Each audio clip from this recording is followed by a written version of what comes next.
vous remercier, mesdames et messieurs les journalistes, d'avoir répondu à notre invitation de ce matin.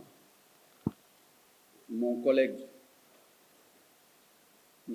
Nani Ould Chouroga, ministre du Pétrole, des Mines et des Énergies de la République islamique de la Mauritanie, et naturellement nos deux équipes qui avons travaillé pendant 2 jours sur le suivi du développement du projet transfrontalier gazier, communément appelé Grande Tortue Ahmeyim, qui se situe donc sur la frontière maritime entre le Sénégal et la Mauritanie.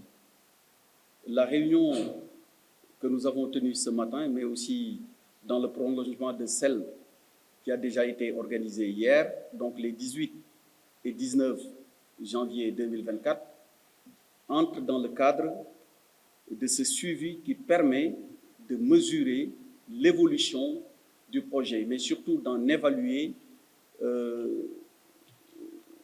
par rapport aux séquences temporelles qui étaient définies depuis le départ pour les différentes phases du projet. Est-ce que tout est respecté? Est-ce qu'il faut revoir certains sujets? Mais surtout, qu'est-ce qu'il faut voir avec les partenaires que nous avons en commun? C'est dans ce cadre que nous avons pu noter qu'il y a un retard de 28 mois par rapport au first gaz qui était prévu au mois d'avril 2022. Aujourd'hui, les dernières projections nous donnent comme date de production du first gaz au 3e trimestre de l'année en cours, c'est-à-dire de 2024. Nous avons aussi, à plusieurs occasions, rappelé les mécanismes par lesquels les champs pétroliers et gaziers sont développés et exploités.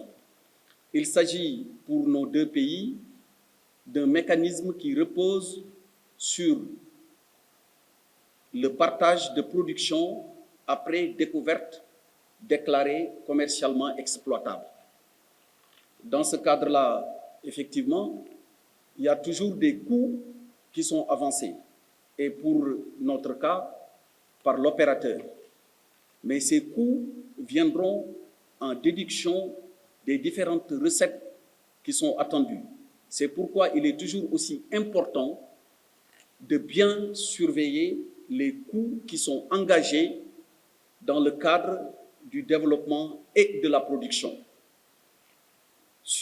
Dans le cadre de ces réunions aussi, et en échangeant en profondeur sur les différents rapports qui nous sont régulièrement transmis par l'opérateur, nous analysons, mais aussi nous demandons toujours des explications techniques avec nos équipes.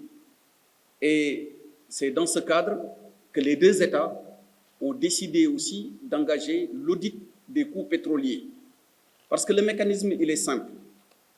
Si vous avez un partenaire qui vient dépenser de l'argent et à la fin du projet, vous devez vous partager quelque chose selon un schéma prédéfini. Et dans le schéma, il y a ce qu'on appelle le cost oil, c'est-à-dire le coût pétrolier. Et après avoir retiré le coût pétrolier, il y a le bénéfice, le profit. Et le profit, on l'appelle le profit oil. C'est ce profit qui sera donc partagé entre les différentes parties prenantes. Donc, il faut bien surveiller le coût pour savoir ce qu'on aura derrière. C'est pourquoi nous avons engagé naturellement un audit des coûts pétroliers pour savoir exactement ce qui a été dépensé et en toute transparence, mais dans le cadre du partenariat qui nous lie avec BP, nous verrons et dans le détail ce qui a été dépensé parce que ce projet, nous le savons, constitue un espoir et une grande attente de la part de nos populations. Il est de notre devoir, par conséquent, et en parfaite conformité des instructions qui nous ont été données par nos deux chefs d'État, de veiller rigoureusement au suivi du projet, mais également à la préservation des intérêts de nos populations. Voilà pourquoi nous nous rencontrons régulièrement et ces rencontres vont se poursuivre à chaque fois que de besoin. Et tout à l'heure, au besoin, dans le cadre des questions, nous donnerons plus de détails sur le cadre qui permet ces rencontres, mais également toutes les conséquences qu'il faudrait en tirer. Voilà, en quelque sorte et en propos liminaires, ce que je voudrais partager avec vous à mon nom propre, mais également au nom de mon grand frère et collègue, M. Nani Shruga, et ses équipes qui l'accompagnent ici aujourd'hui. Je vous remercie et nous sommes à votre disposition pour les questions. Merci.